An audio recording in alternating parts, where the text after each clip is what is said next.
ऐसा लगा अंत में बताइएगा जरूर। अरे बहू, चाय ले ले, उठ जा बेटा। अरे मम्मी रहने देती ना, मैं उठ तो रही थी। अरे कोई बात नहीं, खाने में क्या बनाना है वो बता दे। देख लो माँ, कुछ भी जो ये कहे बना लेते हैं। बेटा, मैंने तो जो सब्जी थी वो काट दी है, तू बस रोटियां बना लेना। ये हर रोज सुबह का सीन था ममता के ससुराल का। एक दिन पड़ोसन कहती है, अरे बहन जी, सारा दिन काम करती रहती हो, थकती नहीं क्या आप? बहू क्या करती रहती है सारा दिन? अरे वो भी कुछ ना कुछ करती ही रहती होगी। अब इतनी भी बूढ़ी तो नहीं हूं मैं जो बैठ जाऊं कि सामने काम पड़ा है और मैं बैठ ही रहूं। अरे लेकिन बहू की तो आदत खराब हो जाएगी जब सारा काम आप ही कर दोगी। अरे ठीक है ना, कम उम्र में हमारी भी शादी हुई थी। अब आजकल के पढ़ने लिखने वाले बच्चों को सारी जिम्मेदारी लेने में भी तो वक्त लगता है। बहू है तो क्या हुआ, मेरी बेटी की उम्र की ही है ना। एक उसे भी देख लो, चाय बनाने के सिवा आता ही क्या है। ममता से सारी बात करती है। हाँ मम्मी जी ही ज्यादा काम करती हैं, इसमें कोई दो राय नहीं है। लेकिन मैं भी क्या करूं, ऑफिस और घर के बीच जो वक्त मिलता है उसी में काम कर लेते हैं, है ना। दिन बीत रहे थे। सास बहू के बीच की बॉन्डिंग अच्छी थी, लेकिन जब बहू माँ बनती है तो जो थोड़ा बहुत काम किया करती थी वो भी छोड़ देती है। बहू, ये ले, तेरे लिए बनाया है। इसको खाने से बच्चा और तू दोनों स्वस्थ रहेंगे। ठीक है माँ जी। माँ जी, वो बच्चे के लिए गद्दे जो सूख रहे हैं ना छत पर, जरा ले आइए ना। तभी वहां पति आ जाता है। अरे माँ रुको, मैं ले आता हूँ, तुम मेरा खाना लगा दो। माँ किचन में चली जाती है। पता है, बगल वाली डॉली है ना, वो लोग हमारी साइड के हैं। उसकी सास ने तो उसकी हड्डियों को मजबूत करने वाले लड्डू बनाए हैं। उसे भी बच्चा हुआ है ना। पता नहीं मम्मी जी क्या पानी सा उबाल कर दे देती है, मैं तो बस वही खा लेती हूँ। अरे तो तुम्हारे साइड बनता है तो तुम अपनी माँ से बोल दो, वो बना देंगी। आहा, माँ की तबीयत ठीक नहीं रहती, तुम जानती हो ना, कैसे बनाएंगी वो। अरे क्या हो गया सासू माँ को? कल तक तो फेसबुक में किटी की फोटो डाल रही थी। अच्छा अच्छा चुप रहिए। डॉली की सास ने मनाया है, तुम लोगों का भी तो फर्ज बनता है। तभी वहां सास आ जाती है। ये ले बहू, गर्म पानी की बोतल, गर्म पानी पीने से पेट अंदर हो जाएगा। नहीं नहीं माँ जी, गर्म पानी पीने से प्यास नहीं बुझती। अरे पी लेना बेटा। वो बगल वाली डॉली को तो जानती है ना, जो तुम लोगों के साइड की है। तेरे साथ ही उसका भी बच्चा हुआ था। बेचारे का कोई ख्याल रखने वाला नहीं, सारा काम करती है और रात में बस एक लड्डू खाकर सो जाती है। पेट तो लटक ही गया है और बच्चा तो कितना कमजोर सा है उसका। अच्छा माँ, क्या बात है, डॉली की ये हाल है? क्यों मैडम, क्या कहना है आपका? अब पता है मुझे, किसी के पास मेरी सास की तरह सास थोड़ी ना है। नहीं नहीं बेटा, ऐसा नहीं है। मेरे लिए तो तुम सभी मेरे बच्चे जैसे ही हो। ममता को समझ में नहीं आता कि वो सास में कैसे कोई बुराई निकाले, क्योंकि हर कोई उससे उसकी सास की तारीफ ही किया करता था। एक रोज ममता के घर उसकी ननद आती है। अरे भाभी, मुन्नी को तो 6 महीने हो गए, आप अभी भी बेड पर हो। आ गई है आप? कैसी हैं बुआ? बच्चा होने के 6 महीने बाद आई हैं आप। भाभी, अमेरिका दूर है ना, तो वक्त लग जाता है। अब इनकी छुट्टी अभी थी तो सभी आ गए। वैसे माँ कहाँ है? थकी हारी सास बेटी को देखकर खुश हो जाती है। माँ, इस बार तेरा वीजा तैयार है, मेरे साथ चलने को तैयार रहना। हाँ हाँ बेटा, मैं तैयार हूँ। अरे ऐसे कैसे माँ, मैं कैसे मैनेज करूंगी? कैसे मतलब? जैसे मैंने किया अमेरिका में, आप इंडिया में कर लेना। वैसे आपका तो मायका भी पास ही में है ना। हाँ वो तो है, लेकिन वहाँ माँ के पास वक्त नहीं होता। ईश्वर भक्ति में उनका सारा समय चला जाता है। भाभी, बेटी परेशान हो तो माँ का ध्यान आरती में कैसे लग सकता है? समझ में ही नहीं आता। वैसे भी अब माँ को मैं अपने साथ ले जा रही हूँ। माँ को विदेश घूमने का शौक है ना। ममता मन मारकर चुप हो जाती है, लेकिन मन ही मन सोचती है कि वो कैसे सारा काम मैनेज करेगी। पति का खाना, नाश्ता, मुन्ने को नहलाना, धुलाना, फिर रात भर इसके लिए दूध तैयार करना। माँ तो सारा काम करती थी। हे भगवान, ना भाई ना। क्या हुआ भाभी? क्या सोचकर ना भी ना कर रही हो? अरे कुछ नहीं, बस बच्चे के बाद से ही कमजोरी ज्यादा हो गई है ना, तो अचानक से बड़बड़ाने लगती हूँ मैं। अगले दिन ममता अपनी माँ को फोन करती है। राधे राधे। माँ मैं क्या करूँ, मेरी सास तो अमेरिका जा रही है बेटी के पास। अब घर का सारा काम, बच्चा, सब कैसे मैनेज करूँगी। तू आ जाना माँ कुछ महीनों के लिए मेरे पास। अरे ना ना ममता, मेरे बस की बात नहीं है काम धाम। अरे तू तो जानती है ना, मैंने तो तेरे भाई की शादी भी गरीब गांव की लड़की से इसीलिए ही की थी कि वो चुपचाप घर का सारा काम करे। वैसे भी अब तो आदत भी नहीं रही मेरी काम करने की। ममता को माँ पर बहुत गुस्सा आता है। ठीक है माँ, देख लूंगी मैं, लेकिन मेरी मुसीबत के वक्त आप मेरा साथ नहीं दे रही है। अब भूल जाना मुझे। ममता गुस्से में आकर फोन रख देती है और रोने लगती है, लेकिन बेचारी करे भी तो क्या। अब सास और ननद दोनों घर का काम करते, नेहा आराम करती, लेकिन अब आराम में भी उसे चिंता रहती। और फिर वो दिन भी आ जाता है जब ननद का जाने का वक्त आ जाता है। भाभी मैं जा रही हूँ, अपना और मुन्ने का ख्याल रखना। ममता सास को देखती है और गले लगकर रोने लगती है। माँ जल्दी आ जाना। सास मुस्कुराकर कहती है, कहाँ से ममता, मैं कहीं नहीं जा रही। मैंने देखा कि मेरे जाने की बात से ही तू परेशान हो गई थी, इसीलिए मैंने अपना जाना कैंसिल कर दिया है। तू चिंता ना कर, मैं तेरे साथ ही रहूंगी। ममता को अपनी माँ की बात याद आती है कि कैसे उसके कहने पर भी ममता की परेशानी को समझने की बजाय उसने मना कर दिया, जबकि सास ने बिना कुछ कहे बहू की समस्या पढ़ ली। हाँ माँ, हम सब साथ चलेंगे बाद में दीदी के घर अमेरिका। आज से आप रानी बनकर रहना और मुन्ने को देखना। मैं समझ चुकी हूँ कि मेरा फर्ज क्या है।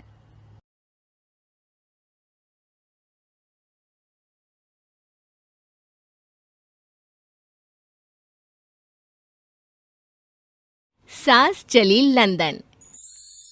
रश्मि की सास को लॉटरी की टिकट खरीदने का बड़ा ही शौक था। रश्मि की सास कमला को हमेशा लगता था कि कभी ना कभी लॉटरी में उसे एक बड़ा इनाम निकलेगा, और इस बार जब कमला ने लॉटरी खरीदी तो सच में ऐसा हुआ। लॉटरी का रिजल्ट देखने के बाद, अरे सुनो, मेरी तो लॉटरी लग गई, लॉटरी। इतने सालों से टिकट खरीद रही थी, लेकिन इस बार तो मजा ही आ गया। अरे क्या हुआ भाग्यवान, इतना शोर क्यों मचा रही हो? पहले तो लॉटरी के टिकट खरीद खरीद के मेरी सारी कमाई उड़ा दी, और अब इतना शोर। हाँ मम्मी जी, ऐसा क्या मिल गया आपको इनाम में जो आप इतना जोर जोर से सबको आवाज लगा रही हैं? अरे बहू, तुम्हें क्या पता कि मुझे लॉटरी में क्या इनाम मिला है? जरा यहाँ आओ तो दिखाऊं। क्या हुआ माँ, बहुत खुश लग रही हो? जरूर कोई बहुत बड़ी चीज मिल गई है आपको। हाँ बेटा, तुम सब मेरा मजाक बनाते रहते हो ना। ये देखो, लॉटरी में मेरा लंदन का टिकट निकला है। अब तो मैं लंदन घूमने जाऊंगी। अरे वाह, क्या बात है। अब लेकिन इसमें मैं भी साथ जा सकता हूँ ना? कहीं तुम अकेले जाने की तो नहीं सोच रही हो? अरे कैसी बात कर रहे हैं आप, तो मेरे पति परमेश्वर है। भला आपके बिना मैं इतनी दूर लंदन कैसे जा सकती हूँ? हाँ माँ जी, और आपका अकेले जाना ठीक भी नहीं। आप तो कभी शहर से भी बाहर अकेले नहीं गई। पापा जी साथ होंगे तो सब कुछ ठीक रहेगा। अरे रहने दो बहू, तुम तो ना चुप ही रहो। एक तुम ही हो जिसे मेरी लॉटरी के टिकट खरीदने से सबसे ज्यादा परेशानी थी। अब देखना। अरे माँ, अब वो सारी बातों को छोड़िए ना, चलिए लंदन जाने की तैयारी कीजिए। कुछ दिनों के बाद, अरे रश्मि, सुनती हो? जरा मेरे साथ शॉपिंग करने तो चलो। अरे भाई, मुझे लंदन जाने के लिए कपड़े जो खरीदने हैं। हाँ हाँ, क्यों नहीं मम्मी जी, चलिए हम दोनों बाजार चलते हैं। मैं आपको लंदन जाने के हिसाब से कुछ मॉडर्न कपड़े दिला दूंगी। देखो तो रश्मि, कितनी खूबसूरत साड़ी है। इसे पहनकर तो मैं एकदम हीरोइन लगूंगी। अरे मम्मी जी, वहाँ लंदन में जाकर भी क्या आप साड़ी ही पहनेंगी? वहाँ तो आपको जीन्स टॉप ऐसा पहनना चाहिए। अरे नहीं नहीं, मैंने तो कभी सलवार कुर्ता भी नहीं पहना, और तुम मुझे जीन्स पहनाने की बात कर रही हो। मम्मी जी, वहाँ लंदन में कोई भी ये सलवार कुर्ता या साड़ी नहीं पहनता। वहाँ जाकर तो आपको ऐसे ही कपड़े पहनने पड़ेंगे। अरे भगवान, ये कहाँ फंस गई। चलो ठीक है, तुम कहती हो तो ले ही लेती हूँ। उसके बाद रश्मि ने अपनी सास कमला को काफी मॉडर्न और स्टाइलिश कपड़े खरीदवा दिए और दोनों सास बहू घर आ गई। 2 दिन के बाद ही कमला अपने पति के साथ लंदन जाने के लिए रवाना हो गई। वहां पहुंचने के बाद दोनों एक बड़े से होटल में जाकर रुकते हैं।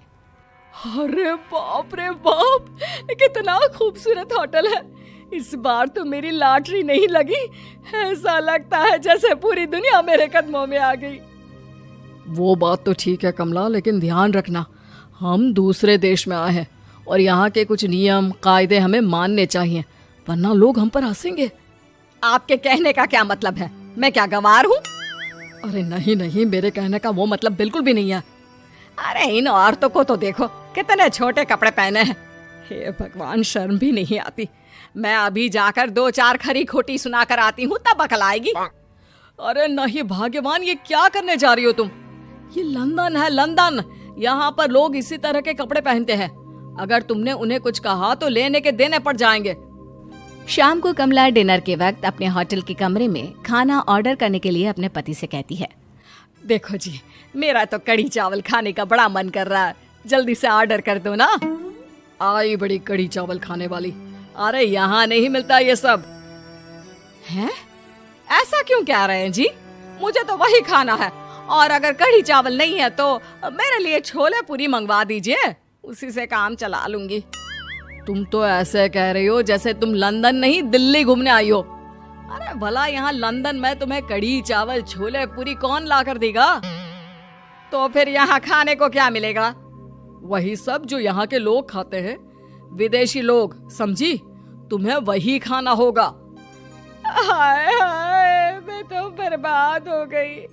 मेरा तो लॉटरी का टिकट ऐसे ही बेकार हो गया। अरे इतनी दूर लंदन आने के बाद मन का खाना भी ना मिले, ऐसे लॉटरी निकलने का भी क्या फायदा। अरे रोना बंद करो। देखो कमला, तुम्हारी बात सही है, हम तो अपने देश में ही ठीक थे। किसी तरह कमला और उसका पति लंदन का खाना खाते हैं, लेकिन कमला वहां पहुंचने के बाद बहुत उदास थी और जल्दी वापस अपने घर आना चाहती थी। कमला और उसका पति 2 दिन लंदन घूमते हैं और उसके बाद जब वापस आने लगते हैं, देखो तो यहाँ होटल के कमरे में कितने सुंदर सुंदर शैम्पू लोशन हमें मिल रहे हैं। मैं ना ये सब लेकर चलती हूँ, बहू देखेगी तो बहुत खुश हो जाएगी, और मैं भी बड़े शान से दिखाऊंगी उसे ये सब। नहीं नहीं, हम ऐसा नहीं करेंगे।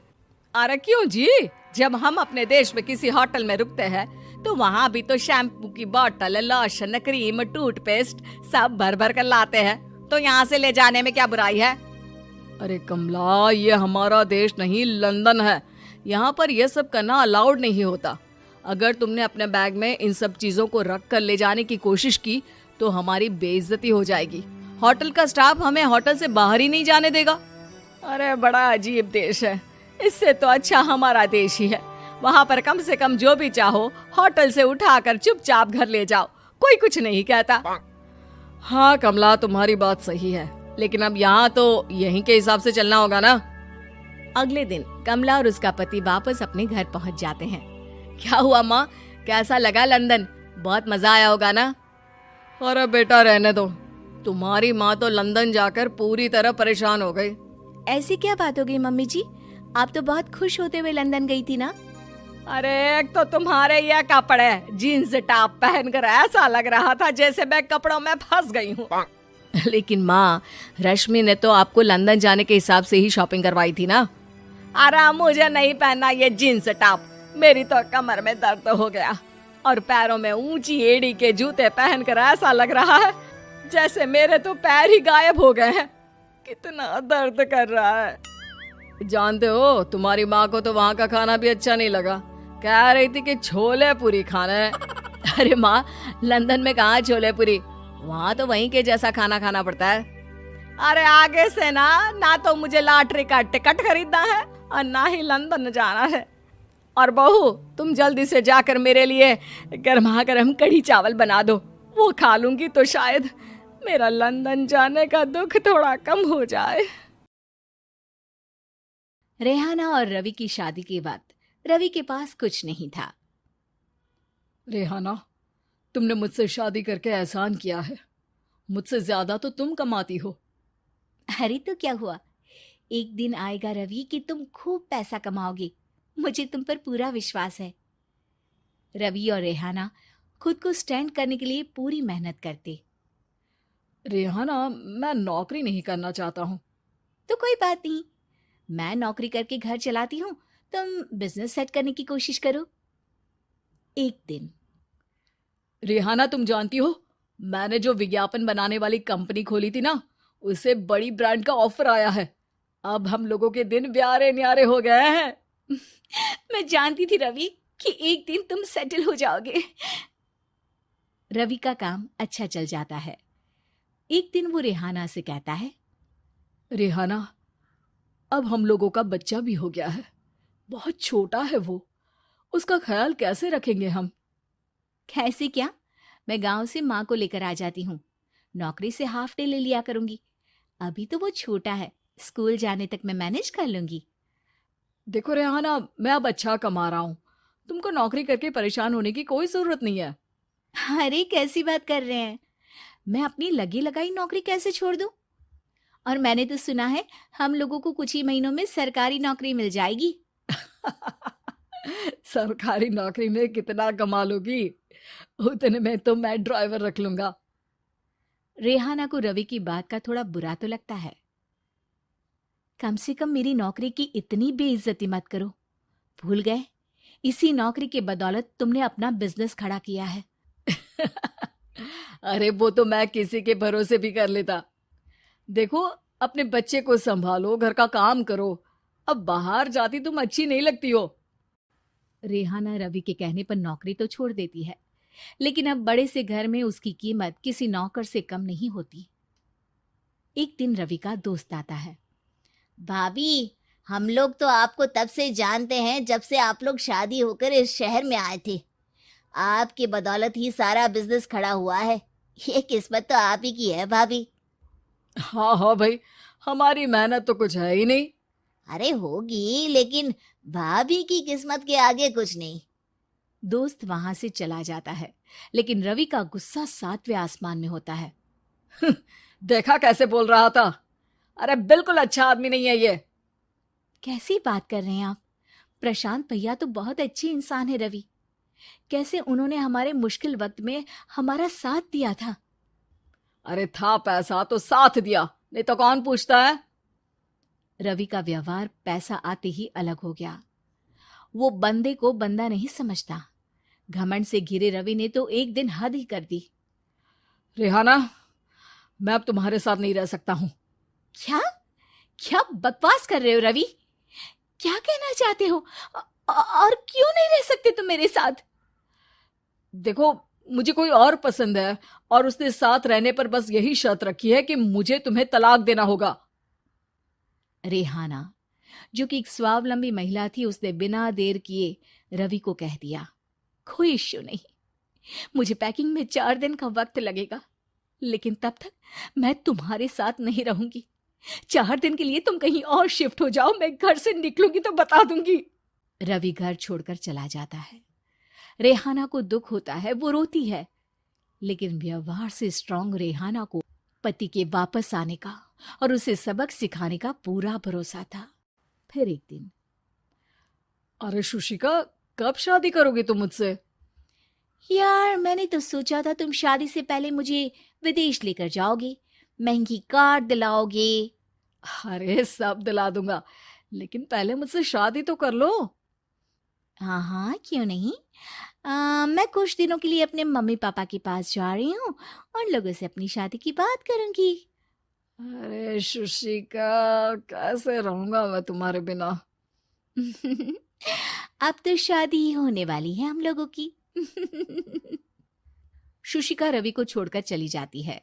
रवि घर आता है, जहां रेहाना को ना पाकर उसे सब अजीब लगता है। घर तो रेहाना के बिना कुछ नहीं है, बच्चे की याद भी आ रही है। चलो एक वीडियो कॉल कर लेता हूँ। रवि रेहाना को वीडियो कॉल करता है, लेकिन रेहाना फोन नहीं उठाती। रात को सोते वक्त मन कर रहा है मुन्ने को गले लगा लूं। चलो कोई ना, शुशिका से शादी के बाद मेरे और भी बच्चे होंगे। अगले दिन रवि ऑफिस जाता है, जहां टीना खड़ी होती है। सर, आपने अपने नए ऐड के लिए मॉडल की रिक्वायरमेंट डाली थी ना, मैं उसी के लिए आई हूँ। रवि टीना को देखकर खुश हो जाता है। अब शादी हो गई है तुम्हारी? नहीं सर, बस अच्छा सा हैंडसम और अमीर लड़का देख रहे हैं मेरे मम्मी पापा। रवि के दिमाग से तो टीना को देखकर शुशिका का ख्याल भी खत्म हो जाता है। अरे यार, ये लड़की मिल जाए कितनी सुंदर है। शुशिका तो इसके आगे कुछ नहीं है। अब क्या तुम्हें ऐसा नहीं लगता कि मुझसे मिलकर तुम्हारी ये खोज खत्म हो गई है? आप तो 2 बच्चों की पापा लग रहे हैं। अरे नहीं नहीं, मेरी शादी तो हुई थी, लेकिन बीवी को किसी और से प्यार था, मुझे छोड़कर चली गई। खैर, टीना की दोस्ती रवि से हो जाती है, लेकिन 1 महीने बाद शुशिका रवि के पास वापस आती है।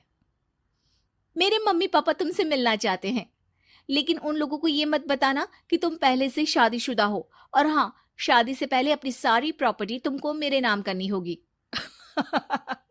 अरे पागल, अब मैं तुमसे शादी ही नहीं करना चाहता। भला ऐसी लालची औरत से कौन शादी करेगा? तभी वहां टीना आ जाती है। रवि, ये पागल सी औरत कौन है? देखो, तुमने ही कह दिया ना पागल, तो पागल ही है। पता नहीं कौन है, कह रही है शादी कर लो, लेकिन शादी से पहले अपनी सारी प्रॉपर्टी मेरे नाम कर दो। बोल तो सही रही है। वैसे तुम जानती हो, मेरी एक सहेली है, उसके पति ने उसे पैसा आते ही छोड़ दिया, जबकि उसको खड़ा करने वाली ही मेरी सहेली थी। और मुझे भी भरोसा नहीं है। अगर मैं भी तुमसे शादी करूंगी तो तभी जब तुम मेरे नाम अपनी सारी प्रॉपर्टी कर दोगे। अरे हाँ हाँ, क्यों नहीं, बिल्कुल कर दूंगा। रवि और टीना की शादी की तारीख तय हो जाती है। वो अपनी सारी प्रॉपर्टी के कागज लेकर शादी वाली जगह पर पहुंचता है, लेकिन वहां टीना आती नहीं। रवि टीना को मैसेज करता है, कहाँ हो? सॉरी, मैं तुमसे शादी नहीं कर सकती, मुझे तुमसे भी ज्यादा पैसे वाला मिल गया। रवि को गुस्सा आ जाता है। वो गुस्से से सारा डेकोरेशन तोड़ रहा होता है कि वहां रेहाना आ जाती है। सर, क्या हो गया? क्या डेकोरेशन पसंद नहीं आई आपको? तुम यहाँ क्या कर रही हो? मैं यहाँ की डेकोरेटर हूँ। क्या आपको पसंद नहीं आई यहाँ की सजावट? रवि दौड़कर रेहाना के गले लग जाता है। मुझे माफ कर दो रेहाना। रवि रेहाना के गले लग जाता है और रेहाना टीना को थैंक्स का मैसेज करती है। गर्भवती पति। सिद्धांत औरतों को सिर्फ घर के काम और बच्चे पैदा करने की मशीन मात्र ही समझता था। एक बार रिद्धि कहती है, देखिए जी, मेरे पेट में दर्द हो रहा है, मैं आज खाना नहीं बना पाऊंगी। अरे करना ही क्या पड़ता है तुम्हें काम जो नहीं कर पाओगी? एक बेबी ही तो होने वाला है तुमको। हाँ हाँ, जानती हूँ मैं कि बेबी होने वाला है, पर मैं किस स्थिति से गुजर रही हूँ आप जानते हैं। अरे यार, पूरी दुनिया, हर एक कंट्री में बच्चा पैदा होता है, लेकिन ऐसा तमाशा तो कोई औरत नहीं करती जैसा तुम करती हो। रिद्धि करती भी तो क्या, पति को कैसे समझाए कि हर औरत की जिंदगी में ये दौर उसके पति से ज्यादा प्यार, ज्यादा अपनेपन की मांग करता है। अगली सुबह, अरे रिद्धि, खाना तैयार हो गया क्या? एक काम करना, गर्म पानी की बाल्टी मेरे वॉशरूम में रख देना। कैसी बात कर रहे हो? डॉक्टर ने मुझे मना किया है ना भारी चीजें उठाने के लिए। अरे ये सारी बातें डॉक्टर ऐसे ही पैसा कमाने के लिए करते हैं। मेरी माँ तो पूरे खेत की जुताई करती थी जब मैं होने वाला था। अब देखो कितना मजबूत पैदा हुआ हूं मैं। रिद्धि को अब इन बातों की आदत हो जाती है और वो पति के कहने पर बाल्टी उठा तो लेती है, लेकिन दोपहर तक। माँ, मेरे पेट में दर्द हो रहा है।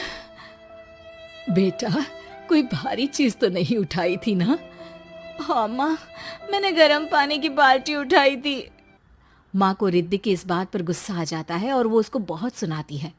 अरे बेटा, इतनी अकल तो जानवर को भी होती है कि गर्भावस्था के बीच क्या करना चाहिए और क्या नहीं। लेकिन रिद्धि कहती भी तो क्या।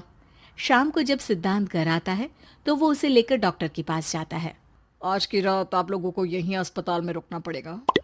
सुबह तक ही अब हम लोग कंडीशन ठीक कर पाएंगे। बस फिर क्या था। रात के अस्पताल में सिद्धांत सो तो जाता है, लेकिन पूरी तरह नहीं, सपने में। अरे डॉक्टर साहब, आपने मुझे अस्पताल में क्यों रोका आज? तुम प्रेग्नेंट हो और तुम्हें बच्चा होने वाला है, लेकिन आज तुम्हारे पेट में दर्द है ना, इसलिए। सिद्धांत को सोते सोते ही फील होता है कि उसके अंदर कोई अंश है जो जी रहा है। अरे ये पेट में गुदगुदी क्यों लग रही है? तभी वहां रिद्धि आ जाती है। अरे यार, क्या सारा दिन ही करते रहते हो? ऑफिस जाओ, काम करो। अरे यार, मैं बस में सफर नहीं कर सकता। झटके लगते हैं तो डर लगता है कि कहीं बच्चा। बच्चा? क्या बच्चा? अरे जब मैं मेरी माँ के पेट में थी ना, तब वो ऊंची ऊंची पहाड़ी में पानी भर कर ले जाती थी। देखो कितनी स्ट्रांग हूं मैं आज। पति को रिद्धि की बात पर गुस्सा आता है और वो सीधा अपने पिता को फोन करता है। देखिए ना पिताजी, एक तो पेट में बच्चा, ऊपर से बीवी कोई कहर ही नहीं करती, ना ही ख्याल रखती है, ऊपर से ज्यादा काम बता देती है। अरे बेटा, इन महिलाओं को बच्चा पैदा करना पड़े ना, तब पता चले कि कैसे खुद के अंदर एक जीव को पालना मुश्किल होता है। अगर अपने बाप से फुर्सत मिल गई हो तो ऊपर छत पर मेरे कपड़े सूख रहे हैं, ले आइए। सिद्धांत सीढ़ियां चढ़कर छत पर जाता है और हाँफने लगता है। हे भगवान, लग रहा है कि बच्चा अभी हो जाएगा। रिद्धि, ओ रिद्धि! क्या हो गया? छत पर अमेरिका का प्लेन देख लिया क्या जो एक्साइटेड होकर चिल्ला रहे हो? रिद्धि, मुझे दर्द हो रहा है पेट में, मुझे सीढ़ियां चढ़ने को मत बोला करो। अरे यार, नाटक शुरू इनका। जब देखो तब बहाना। बच्चा ही तो होने वाला है, कौन सा संसद से देश का बजट पेश करने वाले हो जो इतना घबरा रहे हो? अरे यार, कौन समझाए तुमको, मुझे घर जाना है। अब नीचे भी आ जाओ या ऊपर से कूद कर घर चले जाओगे? सुनो, आज शाम को जल्दी से आ जाना, मुझे ना गोलगप्पे खाने का मन है। एक तो पता नहीं तुमने जॉब क्यों छोड़ दी। अरे दुनिया जॉब भी करती है, घर का काम भी करती है और बच्चे भी पैदा करती है, लेकिन तुम खैर, अब तो पूरे घर की जिम्मेदारी मेरे सर पर है, तो कैसे जल्दी आऊं?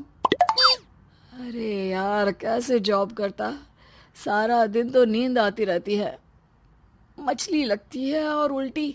छी छी छी, फालतू की बात मत करो। अरे खुद को पेट में 10 किलो का पत्थर बांध कर काम करना पड़े ना, तब पता चलेगा। अरे यार, तुम तो ज्यादा ही इमोशनल हो जाते हो। दुनिया भर में सबके बच्चे पैदा होते हैं, लेकिन नखरे तो तुम ऐसे कर रहे हो जैसे दुनिया के एकमात्र इंसान हो जो बच्चा पैदा कर रहा है। सिद्धांत को वो सारे पेन, वो सारी परेशानियां होती है जो एक गर्भवती महिला महसूस करती है।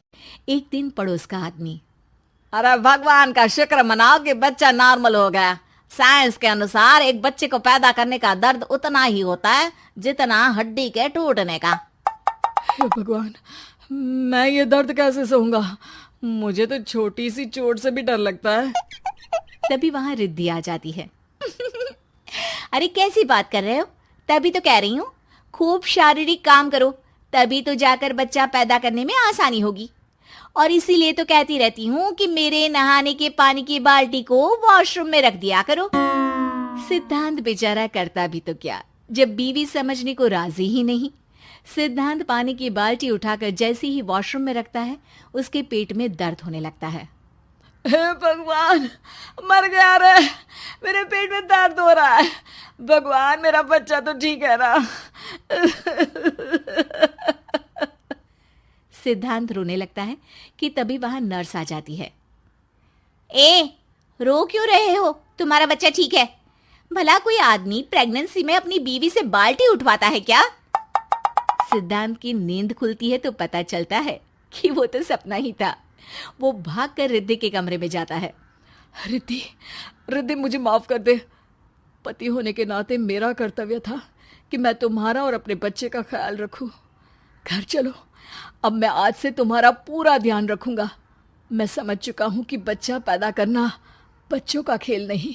ली बहू शिल्पा है तो सांवली लेकिन बहुत ही टैलेंटेड।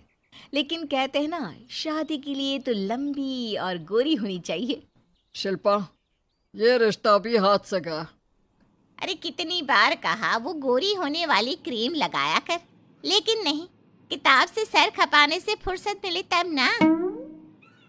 तू ही क्यों नहीं इसके लिए उपटन तैयार कर देती? शर्मा जी की बेटी का कम रेट में कितना अच्छा रिश्ता हुआ है। इसकी तो उम्र के साथ ही लड़के वालों की डिमांड भी बढ़ी जा रही है। शिल्पा को ये बातें अब बुरी नहीं लगती थी। लगे भी क्यों, बचपन से सुन जो रही थी वो ये सब कुछ। उसके लिए ये तो मात्र एक कान से सुनना और दूसरे कान से निकाल देने वाली बात थी। फिर एक रोज, पापा पापा मेरी नौकरी लग गई है। वाह, अच्छा, कहाँ बेटा?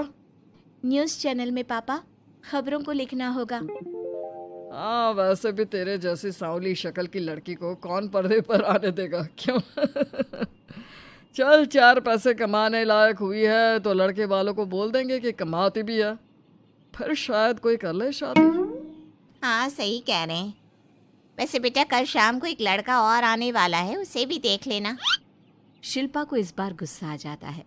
अच्छे न्यूज़ चैनल में नौकरी लगने की खुशी भी माँ पापा के चेहरे पर नहीं दिखती। अगले रोज ऑफिस से शिल्पा घर आती है तो सामने बैठा होता है हिमांशु। हिमांशु शिल्पा को देखता है तो पहली नज़र में तो वो उसे पसंद नहीं आती, लेकिन फिर भी फॉर्मेलिटी तो करनी थी। ओके, तो क्या शौक है तुम्हारे और खाने में क्या क्या बना लेती हो? मुझे पढ़ने लिखने का शौक है, खाना बनाना नहीं आता, बिल्कुल भी नहीं आता।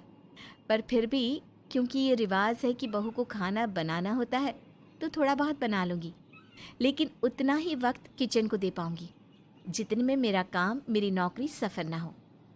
बाकी भूख तो तुमको भी लगती होगी, तो खाना बनाने की जिम्मेदारी दोनों की ही होगी, है ना? शिल्पा बोले जा रही थी। अब तक जिन लड़कियों से हिमांशु मिला था, शिल्पा उन सब से अलग थी। वो ऐसी ही तो लड़की चाहता था। शिल्पा से बात करने के बाद, ठीक है, फिर शादी 2 महीने बाद करेंगे। वो क्या है ना, खाना बनाना भी तो सीखना होगा ना। मुझे मंजूर है। शिल्पा को भी हिमांशु अच्छा लगने लगता है। दोनों की शादी हो जाती है, लेकिन शादी के बाद से ही हिमांशु का परिवार शिल्पा के रंग को लेकर कई बातें बनाता। क्या बात है हिमांशु, क्या कमी हो गई थी जो ऐसी काली सी बहू ले आया? काली तो नहीं है। हाँ, मेरी शिल्पा का रंग हल्का सांवला है। वैसे आप तो कृष्ण की भक्त हैं, जानती है ना, उनका रंग भी सांवला था। अब सांवले रंग के कृष्ण की पूजा, तो सांवली मेरी बीवी खराब कैसे? बात तो सही भी थी। क्यों सांवला रंग खराब माना जाता है? शिल्पा पति का तर्क सुन रही थी। थोड़ी देर के बाद, क्या बात है, शब्दों का जादू आ गया। क्या तर्क दिया आपने सांवले रंग के समर्थन में? तो क्या तुम ही पत्रकार हो? अरे तुम्हारा पति भी कम नहीं है। शिल्पा रोज एक नई तरक्की छू रही थी। कभी विदेश दौरा तो कभी बड़े बड़े लोगों का इंटरव्यू। एक दिन, सुनो, आज का दिन बहुत खास है, मैं मुख्यमंत्री जी का इंटरव्यू लेने जा रही हूँ। अरे वाह, क्या बात है, सही है यार। तभी ससुर आ जाते हैं। बहू, थोड़ा मेकअप भी कर लेना, वरना काली काली फोटो सब जगह आएगी। अरे हम तो शर्म के मारे किसी को दिखाते भी नहीं कि ये हमारी बहू है। न जाने क्या कमी थी। अरे वो शारदा दीदी की बहू देखो, कैसे मक्खन की तरह गोरी है। और नताशा, वो तो ऐसे लगता है जैसे भगवान ने दिल खोल कर रंग दिया है उसको। अरे माँ, आजकल रंग नहीं बुद्धि का जमाना है।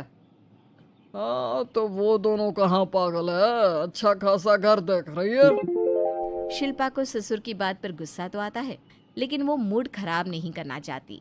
वो तो बस तैयारी करती है कि जल्दी से अच्छा सा मुख्यमंत्री का इंटरव्यू हो जाए और दुनिया देखे। होता भी यही है। शिल्पा जब शाम को घर आती है तो, अरे चाची, बुआ, फूफा जी, कैसे हैं आप सब? कैसे आना हुआ? शिल्पा को आसपास के लोग भी देख रहे थे।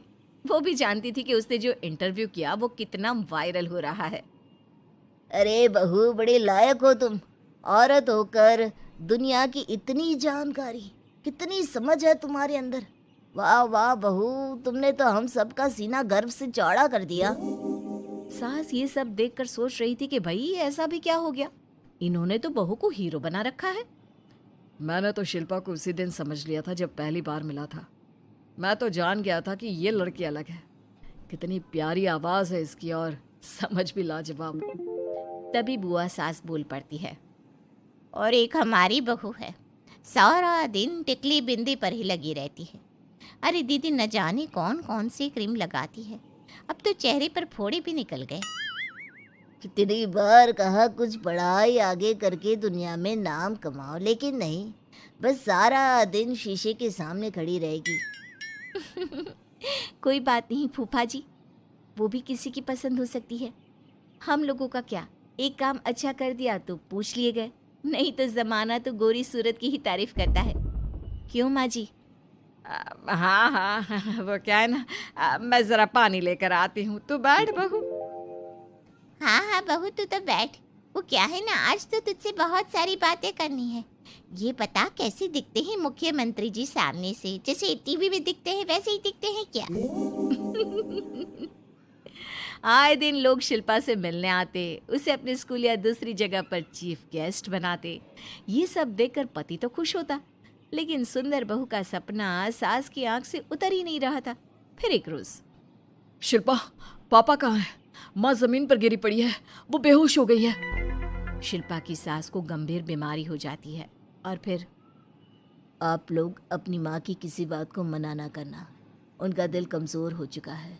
दिल में कोई बात लगेगी तो उनके हार्ट अटैक आने के चांसेस हैं, तो समझ रहे हैं ना? कुछ दिनों में ठीक होकर सास घर आ जाती है और फिर एक दिन, देख बेटा, मैं मरने से पहले एक सुंदर बहू का चेहरा देखना चाहती हूँ। अरे मैं नहीं चाहती कि तू इस काली कलूटी के साथ रहे, छोड़ दे इसे। अरे कल को तेरे बच्चे भी ऐसे काले पीले पैदा होंगे और फिर हमारा खानदान देखने लायक नहीं होगा। शिल्पा सुन रही थी। वो परेशान हो रही थी। वो सोचती है कि एक बार वो अपने पति से बात करके देखेगी। सुनिए ना, मुझे आपसे बात करनी है। मुझे भी शिल्पा, मैं माँ के बिना नहीं रह पाऊंगा, तुम समझ रही हो ना? शिल्पा को दुख होता है, लेकिन वो क्या करती। वो हिमांशु को तलाक देने का सोच लेती है और फिर शिल्पा, माँ की हालत फिर खराब हो रही है, क्या करूं? माँ को सबसे बड़े अस्पताल में भर्ती करना होगा। लेकिन वहां तो बेड के लिए बड़ी बड़ी सिफारिश करनी पड़ती है। हाय रे, मेरा मन आता है, मैं मर न जाऊं, मुझे बचा ले बहू। शिल्पा को हैरानी होती है कि वो करे तो क्या करे। पर माँ जी, मैं कैसे? बेटा, मुख्यमंत्री जी से बात कर ले, उनसे बड़ी सिफारिश किसकी हो सकती है? तू बोलेगी तो शायद तेरी सास की जिंदगी बच जाएगी। शिल्पा सिफारिश से सास को बड़े अस्पताल में भर्ती करवा देती है, जहां लंबे समय बाद सास ठीक होती है। लेकिन इस बीच एक दिन भी शिल्पा उन्हें देखने नहीं जाती। सास जब घर आती है तो एक सुंदर सी लड़की उनका स्वागत करती है। ये कौन है और शिल्पा कहाँ है? मुझे तो मेरी बहू ही चाहिए। माँ, कैसी बात कर रही हो? तुमने कहा था ना कि शिल्पा काली है और तुम्हें काली बहू नहीं चाहिए। ये रीना है, तुम्हारी बहू। नहीं नहीं, मुझे माफ़ कर दो, मुझे तो मेरी शिल्पा बहू ही चाहिए। उसी के कारण आज मेरी जान बची है। मैं नहीं समझ पाई कि सुंदर शक्ल से ज़्यादा सुंदर दिल और आचरण होना चाहिए। लेकिन अब क्या, अब तो देर हो चुकी थी। हिमांशु भी जानता था कि आत्मसम्मान वाली शिल्पा अब उसकी जिंदगी में वापस नहीं आएगी। अब तो शिल्पा को वे लोग बड़े बड़े चैनल की स्क्रीन पर देखते और अफसोस करते। शिल्पा चाहती तो कभी तुम्हारे लिए सिफारिश नहीं करती। अब तो आसपास के लोग भी घर नहीं आते। लोगों को लगता है कि शिल्पा ने हम लोगों को छोड़ा क्योंकि हम उसके लायक नहीं थे। सही बोल रही है माँ, हम ही तो उसके लायक नहीं थे। शिल्पा जैसी समझदार पढ़ी लिखी दुनिया की समझ रखने वाली लड़की को मैंने छोड़ा, सिर्फ आपके कहने पर। अब ये गोरी लड़की आपकी बहू हो सकती है लेकिन मेरी बीवी कभी नहीं। हिमांशु वहां से चला जाता है।